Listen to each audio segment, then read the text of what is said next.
ఓసిపిత్రి నా తోటి కార్మిక అన్నదమ్ములందరికీ శుభోదయం. వేదిక మీద ఉన్న జేఏసీ నాయకులందరికీ అభినందనలు. అయితే అన్న తొందరగా కంప్లీట్ అని అంటాడు కాబట్టి కొంచెం ఫాస్ట్గా, ఎప్పుడైనా నేను కొంచెం ఫాస్ట్గానే చెప్తాను. నాకు ఇచ్చిన సమయంలో కొంచెం డిఫరెంట్గా, ఆల్రెడీ పెద్దన్న వైరావన్న చెప్పిండు, ఆల్మోస్ట్ అన్నీ కవర్ అయిపోయినాయి. అలా ఏం కవర్ కానీ ఏం లేవు. అందరం చెప్పేది ఒకటే, అందరికీ కోసం ఉన్నటువంటి సమస్య, అందరి సమస్య రేపు ఫిబ్రవరి 12న జరగబోయే సమ్మెను మనం విజయవంతం చేయాలి. ఈ టోకెన్ సమ్మె కేంద్ర ప్రభుత్వానికి ఒక చెంపపెట్టులాగా ఉండాలి. రాబోయేది అవసరం అనుకుంటే నిరవేదిక సమ్మె కూడా పోతాం. ఎందుకంటే కార్మికునికి కవచాలైనటువంటి చట్టాలు అనేది ఆల్రెడీ పార్లమెంట్లో మనము కరోనా నేపథ్యంలో వాటిని ఇంప్లిమెంటేషన్ చేసిరు. ఇంతకుముందు చట్టాలు అనేవి పార్లమెంటులోనే సవరించుకోవాలి, పార్లమెంటులోనే మార్చుకోవాలి. పార్లమెంట్లో ఉన్నటువంటి ఎంపీల యొక్క ఎంతమంది అయితే దాన్ని ఆమోదిస్తారో దాన్ని బట్టి మారేది. కానీ మనము 2019లో మనకు కరోనా నేపథ్యంలో మనం అందరం ఇళ్ళల్లో ఉన్నప్పుడు మనకు కరోనాకు సంబంధించి, ఆరోగ్యానికి సంబంధించి భారతదేశంలో ఉన్న ప్రజలందరూ అస్తవ్యస్తాలకు గురవుతారని చెప్పి పార్లమెంట్ సెషన్ నడిపించి దాన్ని పక్కన పెట్టి ఈ యొక్క కార్మిక చట్టాలను మాయ చేసింది. కనీసానికి మనం నిరసన తెలపలేని, మనం ఇంట్లోకి బయటికి రాలేని పరిస్థితి, కర్ఫ్యూలో ఉన్నాం మనం. ఆ టైంలో ఈ యొక్క చట్టాలు అనేటివి కాలరాయబడ్డాయి.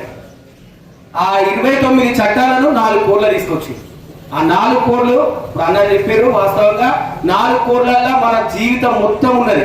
ఈ రోజు మనం మాట్లాడుతుంటే ఒక జీతం కోసం ఆలోచిస్తాను. ఈ రోజు మనం మాట్లాడుతుంటే వెనక నుంచి బస్సు పోతూనే ఉన్నది, ఫోన్ల మీదనే నడుస్తూ ఉన్నది. ఈ రోజు ఇక్కడ ఇంతమంది ఉంటే మనకు సార్ ఫోన్ చేస్తూ ఉన్నాడు, ఏమనుకుంటాడేమో భయపడతా ఉన్నా. భయపడడంలోనే పడడం ఉన్నది. నువ్వు ఇక్కడనే నిలబడకపోతే రేపు చట్టాలు ఆల్రెడీ ఏప్రిల్ 1 నుంచి చట్టాలు అమలు కాబోతా ఉన్నాయి. ఆల్రెడీ 27 నవంబర్లో నోటిఫై అయినాయి.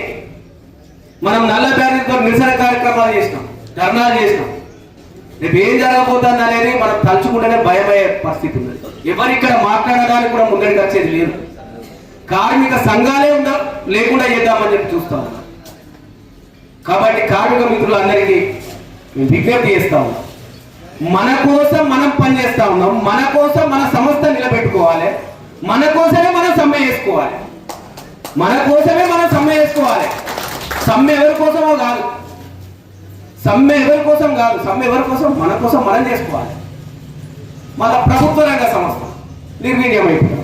ప్రభుత్వ రంగ సంస్థలు అంటే ఎవరి, ఎక్కడి ప్రభుత్వ రంగ సంస్థలు? ఇది ఎక్కడి నుంచి వచ్చినాయి? అసలు సింగరేణి ఎవరిది? సింగరేణి ఎవరబ్బా సొత్తు? సింగరేణి ఎవరిది? మనందరిది సింగరేణి. భారత పౌరులైనటువంటి మనందరిది సింగరేణి. సింగరేణి రాజకీయంగా కట్టేయబడింది. ఈరోజు కేంద్రంలో ఉన్నటువంటి బీజేపీ నరేంద్ర మోడీ ప్రభుత్వము 3వసారి అధికారంలోకి వచ్చిన తర్వాత ఇష్టానుసారంగా వివరిస్తా ఉంది, ఇష్టం వచ్చినట్టు వివరిస్తా ఉంది. కొరడాలతో బ్రిటిష్ ప్రభుత్వంలో చేసినటువంటి దాన్ని ఇప్పుడు పెన్ను పొడితో మన మీద ఒత్తిడి చేయబోతా ఉన్నాం. 1 గంట ఎక్కువైతే మనం ఓటు అడిగే మనకు 12 గంటల పనిదినం తీసుకురాబోతా ఉన్నాం. 12 గంటల పని దినాలు ఎప్పుడో పోయింది. 12 గంటలు పోయి 18 గంటలు పోయింది, 16 గంటలు అట్లా చేసినటువంటి దాన్ని అన్నగారు చెప్పినట్టు ఆల్రెడీ చికాగో అమరవీరులకు గుర్తుగా మనం మేడే చేసుకుంటా ఉన్నాం. రేపు మేడే కూడా మనకు చేసుకోవడానికి అవకాశం ఉండకపోవచ్చు. మనకు మేడే కూడా అవసరం లేదంటా ఉన్నారు.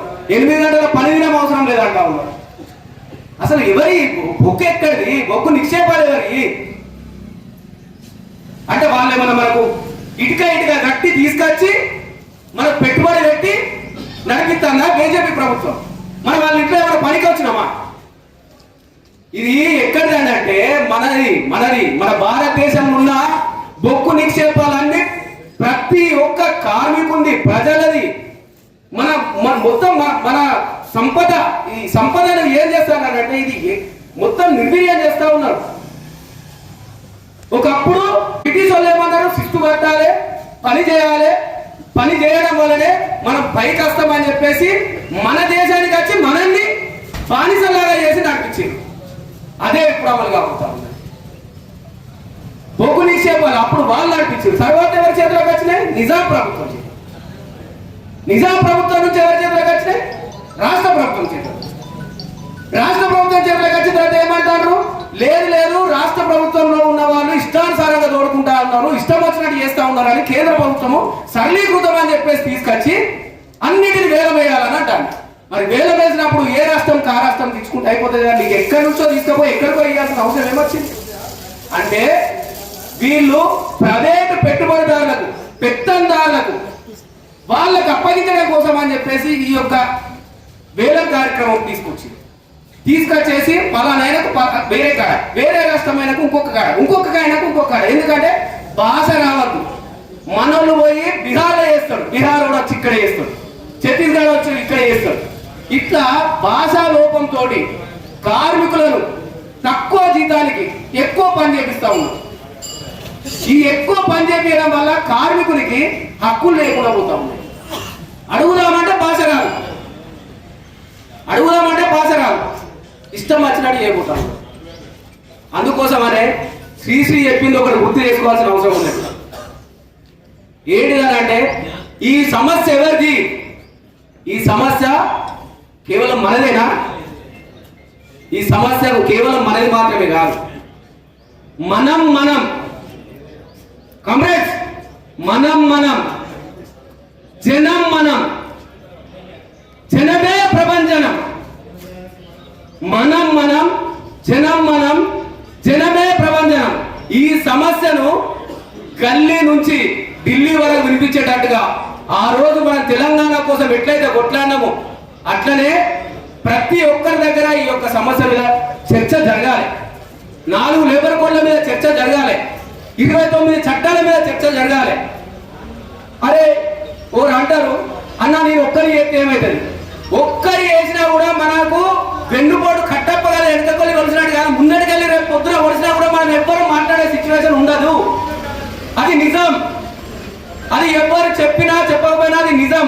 రేపు రాబోయే రోజులల్లా మనము ఆత్మగౌరవంతో బతుకుతా ఉన్నాం, ఆత్మగౌరవంతో పనిచేస్తా ఉన్నాం, మన ఆత్మగౌరవాన్ని కాలరాయబడతా ఉన్నాం.